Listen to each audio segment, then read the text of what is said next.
Welcome to the Innovating Health podcast. This is your host, Hubert Zaitchik. Welcome to the Innovating Health podcast. My name is Hubert Zaitchik, and with me here today is Michael Walsh, founder and CEO of Cariloop, who's going to tell us the story of from startup all the way to Series C, which is where he is today. So welcome to the show, Michael. Yeah, thanks, Hubert, for having me. Excited to chat. Well, we were just talking a second here ago. You go back to cohort 1 of Health Wildcatters. But I'd like to start with, and you're right, you just said, well, you know a lot of the story. I do know an awful lot because you've been generous in telling your stories also to our newer cohorts over the years as a mentor. So I'm really grateful for that. But please, for those who don't know you, tell us a little bit about how you came about becoming a founder, what you were doing before that, how you came to start doing something about a problem that you observed, and then kind of starting in Cariloop. Yeah, well, so first of all, yeah, thanks for having me. And I appreciate the kind words. I love getting to come back every year and share the story with the new HW portfolio companies and provide them some perspective on kind of what it's like to be at the stage they're at and to let them know that it's totally normal to experience some of the things they're experiencing. In fact, I got to experience it, with you and the team as well. So yeah, love getting to support you guys in the community and just so proud to be an HW portfolio company. It's a long story. I know we don't have tons and tons of time, so I'll try to keep it short, but it's a story that I know you and I have commiserated over just based on our personal experiences. And it's a story that I would think would resonate with probably 3 or 4 out of every 4 or 5 folks that listen to this.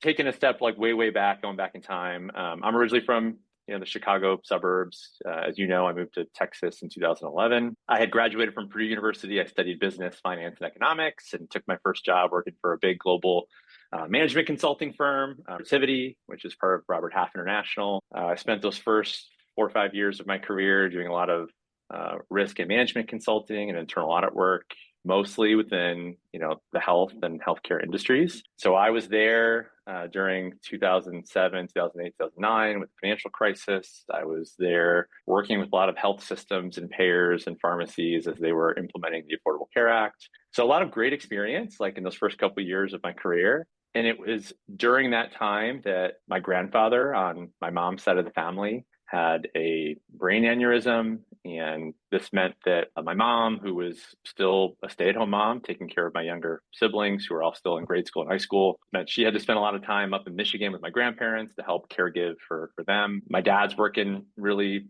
long hours, crazy hours to support the family. And so this meant there for a couple of years, and I was already doing a lot of this. I was, the oldest of 5. I was already really involved with the family anyway. But for a couple of years there, I had to really, really lean in and be involved. And this was my introduction, those first couple of years that my grandfather was in and out of the hospital, to what all of us are going through is you're trying to juggle work and life and family and kids. And then something happens with someone in your family, a parent or a grandparent or a spouse or a sibling or a friend or a neighbor or a child, someone you care deeply about. Something happens to them and you kind of have to drop everything. You do your best to sort of juggle it all around and shift it all around. But inevitably, some of the balls are going to drop and hit the ground, right? And this is exactly what it felt like. I felt like I was trying to keep all the plates spinning there for a few years. And this was lesson 1 into what it's like to be a family caregiver. And this is what ultimately sent me and my co-founder down this path to build something that when you find yourself in this time in life with something going on with someone that you care about, that there's all of these tools and platforms and systems and services that are available to you, but most of these are focused on you as the patient, not the caregiver of the patient. So we wanted to change that. We wanted to give caregivers some more recognition for the importance that they have in the patient journey and ultimately the outcome. So Cariloop was founded in 2012. As you all know, we went through the Health Wildcatter Accelerator in 2013. And graduated, raised some angel money and some friends and family money in 2014 to get the product off the ground. And I'm sure we're going to get into all the details of what the journey's been like ever since. But it's been an amazing ride. We're helping a lot of people, and certainly HW and you and the team had a lot to do with helping us get our start. Well, thank you. As you know, from our DNA, what you did there about a problem in your own family that can solve and help so many around the world is one of the bravest things. Just shy of being a first responder or serving in the military, I think it's the bravest thing anyone can do. to start a startup and be subject to all the inevitable failures that may stop that whole endeavor, and or be close brushes with death of the startup. And you have to have a support network that works through all that and with you. And therefore, from my end, it's always the entrepreneur that gets the credit for the endeavor and what they do. And we're honored to play a role in that with the support network that we've built. And one must also say that you joined us in year one when we were unproven as well.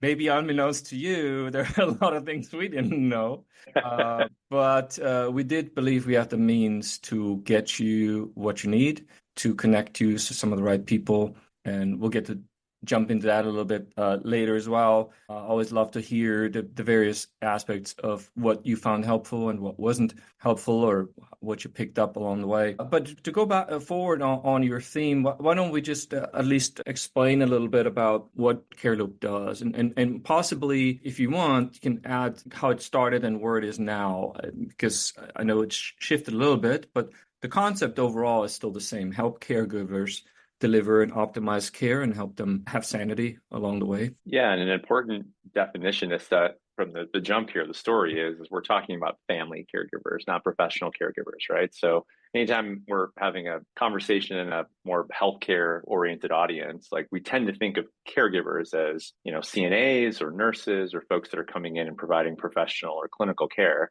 Like, we're talking about the care that, you and I, you, Hubert, me, Michael, are providing to those that we care about. Like, and this is seeping over into our work and our career and our life. So today, what I would tell you is that, Cariloop is one of the leading kind of trailblazers and pioneers in the caregiver support space. So, like, we built a platform that really borrowed a lot of the experiential elements from, like, condition management solutions and clinical navigation and telemedicine, and brought it into a platform whereby, as you're going on this journey to take care of a loved one, and I sort of define what that was before, like, it could be a parent or a grandparent, a spouse or a child, you're going through an onboarding process. We're actually pairing you up with a licensed or certified health, medical, educational professional that has some sort of license or certification, usually like social work or nursing or counseling or therapy. And this care coach, we call them, is going to join you and your family on this platform, and they're going to help you navigate through a lot of the decisions that you're making related to providers and insurance and medication management and finances and budget and estate planning, all the component parts that you need to navigate this journey from end to end. And then this platform that we've built sort of wraps itself around you and provides a lot of the tools and features and networks and marketplaces and just the overall sort of organizational support and project management support you need to keep all this straight. Like, most caregivers are managing a lot of this through group text message threads and emails and phone calls and Zooms and Dropbox drives and Google Drives and medication and pharmacy apps, and all these disparate, fragmented systems. Like, we've brought all that into one place so that as you're going on this journey, taking care of someone with the help of your care coach and your family, you literally have like a hub that you can come back to that has everything. So that's today. And we've primarily focused on selling this in the employee benefit space. As you know, and this will kind of tie back to the beginning of the story, we started doing this on a B2C basis years and years ago, doing this individually, and discovered over the course of 2014, 2015, and 2016 that there was an opportunity to start to align ourselves and partner with small business owners, HR and benefit leaders, the employee benefit brokers and consultants, benefit administration platforms, retirement administrators, PEOs, like these folks that serve like our corporate community, and integrate Cariloop into this ecosystem really truly as a employee benefit and well-being platform. So we can talk more about that in a bit as well. But yeah, like just 30, 60 seconds on how it started. Yeah, as I mentioned, it was a direct consumer offering. We actually started off, as you know, you always have to poke fun at me and give me a hard time about my pitch. We started off just focused on helping folks like navigate the process of taking care of an aging loved one. We've now since evolved into the full Dreaded spectrum. phone I call know. I knew you were going to on go a Saturday there. night. If Nick, hey, the methods worked. We're here. We're helping a lot of people. The story resonated. I got people to imagine. That was the most important part. But started off focused on just helping those that were caring for an adult or a senior, and have since evolved into kind of all things through pediatrics and childcare and education. But yeah, got our start doing this direct consumer one at a time, found that many of those folks that we were helping we were helping them while they were at work. It just sort of opened up this whole opportunity to discover how you might provide value to an employer. And here we are now, nine years later since we made the pivot, and coming up on 200 corporate clients, almost 2 million employee lives have access to Cariloop. As you know, we've raised Series A, B, and C over the last couple of years. We've grown significantly. We've been on the Inc. 5000 list last 3-4 years. We've been on the Deloitte Fast 500 list every year as well. Yeah, really incredible to see the growth, but it took years of us trying to figure out the formula and the model to get on this track. So wouldn't have been here without some of those early learnings and trials and tribulations that we experienced. Well, something you never lacked was passion for the subject and also empathy for the people you are serving, which I know you still do. But just before we switch into a little bit more entrepreneur mode and raising funds and all that, I'd love to, if you have any examples, it's always the easiest to, any examples from now or from earlier of how, your technology has helped a specific person or a specific situation that may help people understand the different scenarios where you can play a role, and also possibly, anything that you've heard back from some of your customers and how it has impacted them. I have the benefit and honor of being able to, in real time, even behind you, I can see it now, have access to see a lot of the data that we're collecting and the testimonials and feedback we're getting from our members out as they're using the platform in real time. And I tend to spend a couple moments throughout the week, logging in and just looking at these. And there's so many stories, Hubert, as you can imagine. When you get access to these many employee lives through their employer, and you get to sort of promote what we do and how we do it, you wouldn't believe the stories that come out, and just sort of the struggle that a lot of folks are having out there. And even as I'm saying those words, Hubert, I know personally, I don't have to convince you. I know you believe it because you've experienced some of this in your own life as well. Yeah, so but a basic example, just for those listening, if you were to find out that a parent has been diagnosed with Alzheimer's or cancer, and of course, the first reaction you have to that really tough news is well, what can I do, and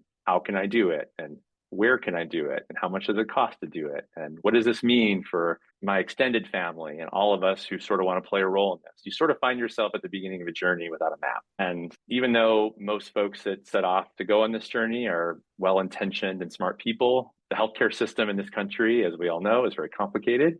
It's tough enough to navigate this system as a patient, let alone a caregiver of a patient. So you find out this diagnosis, and probably over the next, depending on how advanced, Alzheimer's is, over the next 6, 12, 18, 24 months, there's going to be a number of decisions that you, your family, and your parent are going to have to make related to their care. The specialists that you're going to go see, the neurologists you're going to visit and have to book appointments with, the potentially home-based care or facility-based care you might need to line up if it's no longer safe for your parent to be at home. The questions you're going to have on Medicare Advantage, maybe your parent has a long-term care insurance policy that can pay for some of this. What are the benefits of these things and the reimbursements, and how are they used? Maybe mom or dad doesn't have a will or a trust in place. There's just all these things. Coming to Cariloop, getting paired up with one of our coaches, using our platform and all of our services, we help steer you through all of this. We actually do a lot of this work for you on your behalf. All those phone calls you need to make, the appointments you need to set, the sitting on hold with insurance companies to get questions answered when you get a denial, all that work, which typically takes the family away from their own family, their careers, their jobs. That's where we come in. So we've got stories, Hubert, where we've got families working with us for years, especially if it's a chronic condition. It could also be an example of you've got a special needs kiddo and you've got a work trip coming up and their babysitter canceled, their nanny is not available, your family who would normally watch them is not able to step in, and you need help with a backup situation. It could be that transactional. So everything in between, soup to nuts, we can cover, we can support. Yeah, very cool. I mean, you're spot on, Mike. My dad had Alzheimer's, and so I saw the whole thing unfold. And nobody had read the book ahead of time, and frankly, there isn't one because they're all different on how to what's missing. So that's a great service. I'd like to pivot a little bit into the startup aspect of your venture in the first few years. It's often not easy for me to explain what are the most valuable things of an accelerator. It's a variety of things. At the same time, we need participation. I know you were a superstar in that, meaning that you had access to a ton of resources, meaning mentors and other things. And you took active advantage of that. You were there 24/7, picking brains, driving people crazy, which is your job. No, all joking aside, you took full advantage of what was in front of you, and I would attribute your ability to learn and pivot, and then also your demonstrated willingness to do whatever it takes to make this successful with your where you are today. It's not a guarantee, but it's certainly a non-optional ingredient. So could you point, if somebody's listening that's got a startup and thinking about how to proceed and what to do, talk a little bit about the areas where you believe that an accelerator might be able to help, or where it helped you the most, or what was a surprise. So anything along those lines would maybe be helpful to illustrate. You said this a minute ago, and it's worth noting. Every startup founder, their journey is going to be unique and different, and they probably are going to get different value from an accelerator than their colleague or peer who's also coming into the program. And so for me, speaking personally, first time entrepreneur, first time founder, like kind of didn't know what I didn't know. And I remember coming to, and for those listening who remember, and who are familiar here in Dallas also with Tech Wildcatters, like seeing some friends and some fellow founders I knew in town going through that program and just hearing the feedback. And I remember going to that first pitch day for Tech Wildcatters and thinking like, I don't know what I'm going to learn in here, but I'm excited to go and be a part of it. Exactly to what you said. Like, I feel like this could really help accelerate us towards where we want to get to and help create some structure and some framework and momentum around this idea. As I then got more tuned into what HW in its first year was going to be able to do, yeah, you hit the nail on the head, Hubert. Like, I saw pretty quickly that if I just spend as much of my time for these 12 weeks at this office, setting meetings with these folks, and not just the mentors and investors, but also the other folks, the other founders and the other people in this class who are going through the same thing. And some of them have varying levels of experience that I can learn from. I just wanted to take in as much as I could. And I was willing to push myself as hard and as far as possible to learn.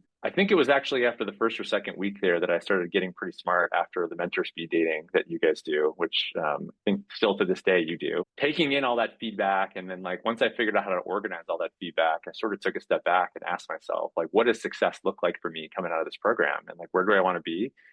And I know it's been eons since this, but if you remember in my little cubby, I grabbed one of the whiteboards and I divided it into 12 columns. And I wanted to be able to like write, and I wanted everybody walking past our little Cariloop desk there to see like the things that we were working on. And then they would hear from me every Wednesday during pitch practice as well. Like, I was like, I want to make this as communal as possible. So if people walk past and they see what I'm working on, if someone sees me at happy hour, they will grab me and go, hey, I can help you with that, or I know this person. So I was like, I'm going to try everything to just open up the journey and do this.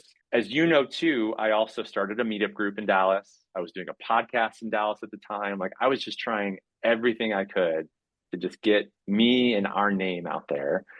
And I had no idea if any of it was going to work, or which would work better than the others. But for anybody who's sort of thinking about like this path, like that's sort of the beauty of the accelerator model is you're exposing the founder and the team to all these things. And it's up to them to create their own adventure and like really put pen to paper on how do I take advantage of these things and make it work. And as you know, too, like once we graduated from the program, raised some money, the plan that I came through Health Wildcatters with was not ultimately the plan that ended up being the one that worked. So you also, HW and the team gave me a lot of tools to just problem solve and think through how to course correct. And then it's okay to make some pivots along the way. So can't ever repay, Health Wildcatters enough for just that institutional knowledge and that support. And that's always what I come back and say every year to the teams that come through, right? It's like just sharing this journey and making it okay to come in. And as long as you're clear with yourself and, your team, your family, like where you want to be, like make the most of it, show up for everything, and incredible the magic that can happen. Yeah, thank you. Well, and it's absolutely true. I mean, most the most likely participants in the program are going to be first-time founders, first-time in healthcare founders, or first-time to the US founders, which is a little bit newer. Even though your group also had a non-US based founder in it, it's become a little bit more common nowadays. And so again, it's about building networks, plugging into a ready-made system that can support you. But on the more fun side, since you hail back all the way to year one, any particular memorable moments apart from your aging loved one? Anything that you remember that was fun? Because it's an environment that you have fun as well with your friends, with your new friends, and the combination of it all makes it somewhat of a lifestyle for the time being, which also means warning to those who have young families, warning to those whose spouses can't deal with the uncertainty of no paycheck. So kind of anything to add there on fun or memorable moments from year one? It'd be impossible to pick one. And I still have such clear memories of a lot of the time that all of us founders spent, all culminating with just an incredible demo day and pitch day at, the George Bush Institute at SMU.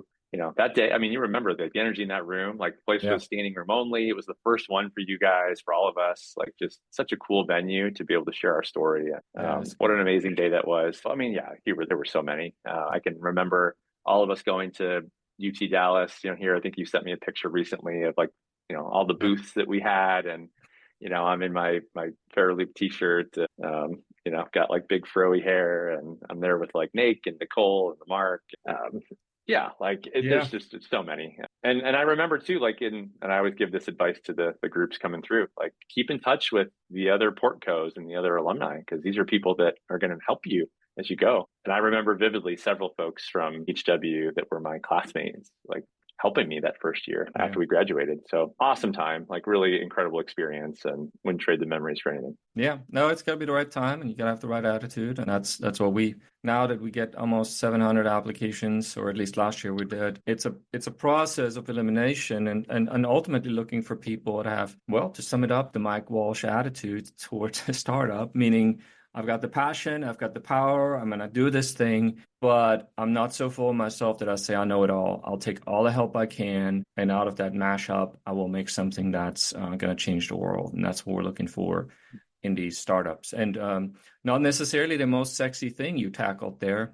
It's not on the surface like, whoa, whiz bang technology. It's just solving a real problem with a real solution and making a real impact. Really, really cool. So let's pivot a little bit to the fundraising side, which I know you loved fundraising, as do all entrepreneurs, some of whom discover later on that they have several jobs, and that is the definition of a CEO. You have all the jobs, and you're in charge of all of them, and whatever doesn't get done, you get to do. So on the fundraising side, I know you got some good traction right out of the program and were able to fill in your, whatever you call it, pre-seed round. But then within a year, you started bumping into a reality that you already alluded to. Fill us in a little bit on that little bump in the road, and also, how you got out of it with another raise. Well, the other raise, just to zoom in on that first, like the other raise wouldn't have been possible if I hadn't gone and executed on sort of the things that I said we were going to do to sort of prove that my theory was right, and then to like ultimately come back with sort of those proof points and have what I needed to raise again. So I think that was a lesson learned during that time period. But taking a quick step back, yeah, out of the program we raised, it was like probably like all in total, like 600K. At the time, pre-seed wasn't even really a thing. I was Yeah. just having this conversation with our founder this week. Like pre-seed wasn't even really a word yet, or a phrase. It was seed. Right. And so did the K and C, got out to market with that first idea that was direct to consumer, saw some struggles with it, saw that the sort of the target market we were going after and doing it direct to consumer wasn't going to work, saw that we needed to add more of a human component to this and couldn't just do this with software alone. So remember working with you and some of our early investors to sort of pivot the business then, and late 2014, about a year after we had graduated from Health Wildcatters. And I remember putting a plan in front of all of you saying, like, I've got this much cash left. This is what we need to go prove to be true in order to sort of validate this idea. And once we do, like, I'm going to need to probably go raise just a little bit more to carry it on a little bit further, prove it out a little bit more, and then we'll go from there. Let's take this one step at a time. And so, yeah, there for a couple of years, Hubert, like I was in milestone raise mode. Like I was raising based on completed milestones. And I think our cap table, our investors really appreciated that, versus probably founders fall into the trap sometimes of just you raise a bunch of money and like you certainly have goals and you have objectives and aspirations, but then when things don't quite go to plan, you don't really know how to pivot within it. So I kept the pressure on ourselves. And yeah, those first couple of years, it was like we were raising basically quarter to quarter.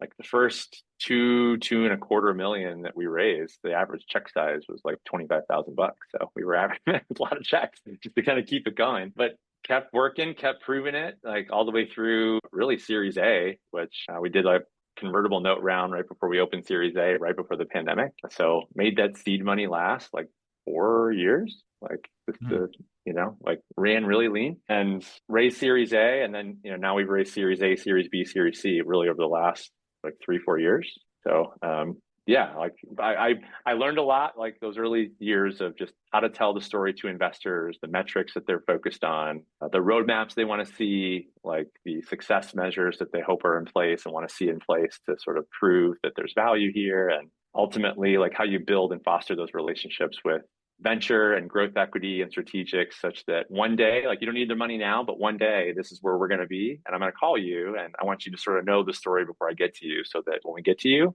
you've been watching this all along. So that's exactly kind of how I had gotten coached to do this. Like my Series A, B, and C investors I had been talking to for in some cases years before I ever asked or pitched them for money. And it's been incredible to work with these guys, and I've continued to learn from all of them.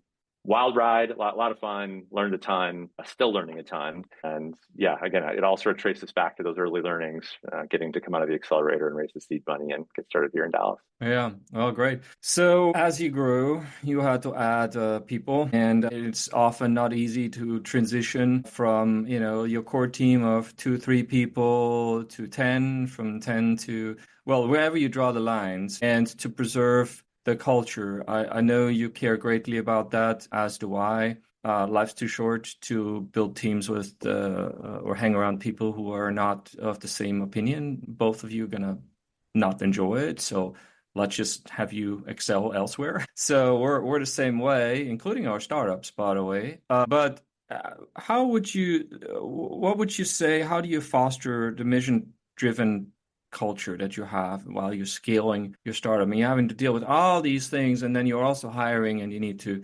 preserve the culture, and it's a fast-growing company that you have. So, how do you square that up, or what can you tell us about what you learned? Yeah, a couple things I would point out here. I mean, everything you just shared is 1,000% true. As soon as you start really growing and accelerating, yeah, you find that, especially you as the founder and the CEO, like you can't do every job anymore, like you just spoke about a bit ago. So that was ultimately learning number one for me as we were starting to grow, is just what's it mean to be a founder versus a CEO? And at what point do I need to start to really understand the duality and dichotomy of what that actually is like? Because there's moments I need to be a founder, and there's moments I need to be a CEO. So like learn the difference.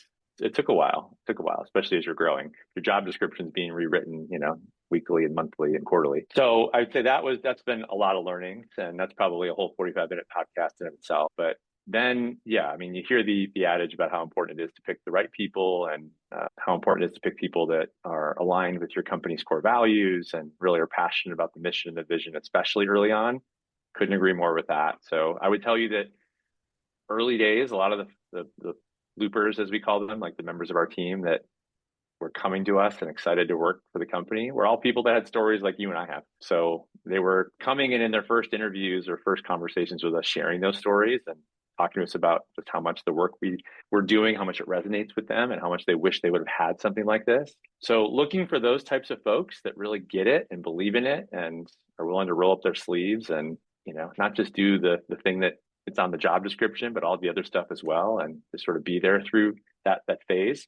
Those are special people, and those are rare people. I was so lucky to have a group of folks like that came aboard, and many of them actually still here. And then also too, as you start to really grow and scale, you start to see that like the talents, the experiences, like just the maturity that you sort of need to foster within the company as you start to raise capital and you become more data driven, and you need to create more organizational structure and control in certain places, especially in healthcare where regulations kind of run rapid sometimes. Yeah, you need different types of people at different stages. And I think I also had to sort of learn that that's part of the journey as well. And being really honest with yourself and with them about sort of where that's at, and never easy. And especially with a company like ours, where it's all about caregiving, it could be really difficult sometimes to have those conversations and make those decisions as a founder. But yeah, if you do want to ultimately reach a place like we do, where we want to be servicing and supporting millions, tens of millions, hundreds of millions of people one day,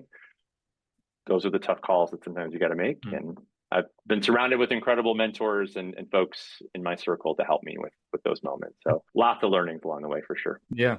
Yeah, cool. Well, a couple of things I know we're coming up on time, but the first thing I want to ask a little bit about through your lens, what do you see in the future in general in your industry, future of caregiving, and you can go with that anywhere you want, from robots to AI, whatever it is you see. So specifically kind of touching on just a caregiving industry, obviously with an eye towards private individuals needing to give care at home, which is still the number one thing people want to accomplish, is to stay and have an ability to live at home, which can potentially be enhanced greatly in the future, prolonging your ability to stay in your own house, which is, I think, every single person prefers that to a nursing home.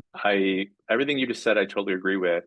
And same, I think that's it's a long conversation to have to really unpack like kind of that experience, what it's like. I'd actually rather take the question down the path of what I hope to see for policy. Demographically and statistically speaking, and it ties to what you just said, like over the next 10, 20, 30, 40 years, there's not going to be enough of us professional or family caregivers to care for the amount of patients that our country is expecting to have. Now, of course, you hope that there's continued innovation around different pharmaceuticals and different therapies and different in-home treatments and different things like this, technologies, et cetera, et cetera. But like, if you just look at the math, like we're headed to a place where there's not going to be enough Michaels and Huberts to take care of Michael's parents and Hubert's parents that are out there. Like, it's simple. In order to be able to get to a place where we can accommodate where our country and society are going to need us to be, our healthcare system is going to have to shift from a place of where today we recognize the three core stakeholders in healthcare, like providers, payers, and patients. We need the system one day to also recognize the value and the importance of the family caregiver. And they have to become part of that paradigm, plugged into the system, a part of the solution, a part of the outcome, there from the get-go and included in every single aspect of this. If we can hope to create enough efficiency that those of us that are caring for those that need care, if we're going to continue to be able to thrive and also keep up with all the things that we need to do from a life and career and family standpoint. So like, I'm looking at sort of where the space is headed, where we're headed, the stories that we're building, the data that we're collecting and capturing, and the narrative that we hope to be a part of, like really fanning the flame of, like here locally, regionally, and hopefully one day federally. Like, that's got to be the focus. It's like, we've got to solve that problem, because otherwise, we could be in a world of hurt from a macroeconomic perspective. A lot of us will have to leave the workforce to go and do this. We do not want to see that happen. So part of that, like your home-based piece is a big part of that as well. But like, again, like high level, that's where I'm hoping I see things go in the years and decades ahead. Yeah, for sure. Well, maybe that's a good last question to tag on to this is, so if we now narrow the lens back down to Cariloop, so here's the big picture. And so what do you see for Cariloop in the next few years as far as your anything, you name it, from technology to growth to customer numbers, whatever you want to share? What are your goals, or where do you hope that Cariloop will be in 3 years or in 5 years? Well, I mentioned, coming up now on 2 million eligible employees that have access to Cariloop. We have the same conversation in February of 2027 or 2028. I would hope that I'm talking to you about, we're coming up on 10 million by then. I would hope that we're talking about, the expansion beyond just working with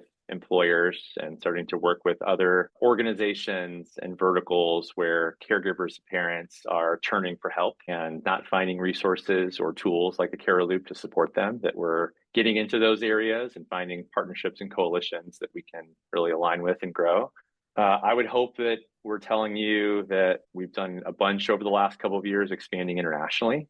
We actually just finished up all of our GDPR compliance work here for January 2025. So, and getting a lot of inbound requests for how we can help parents and caregivers around the world. And would hope there's other, kind of aspects of the caregiving journey that we've built into the experience, other coaching capabilities and services we can support families with, other tools and features and technologies we've incorporated into the experience to really help lead you and create proactive opportunities to support you with the platform and the technology. Those are all the things. I mean, there's tons more, of course, but like high level, I would say those are probably the things that I would hope to be talking to you about, a couple of years from now. Fantastic. Well, I didn't know I was going to get this on tape that you that you were going to say world domination is next, but it's clear that you're fast on your way to world domination in the caregiving space. You heard it here first, but your work is much appreciated by so many. It is heartwarming for those of us who have known you for a dozen or so years, in my case, and longer, knowing that you have led with integrity in a mission that will solve for many problems out there, that will help so many while creating an entity that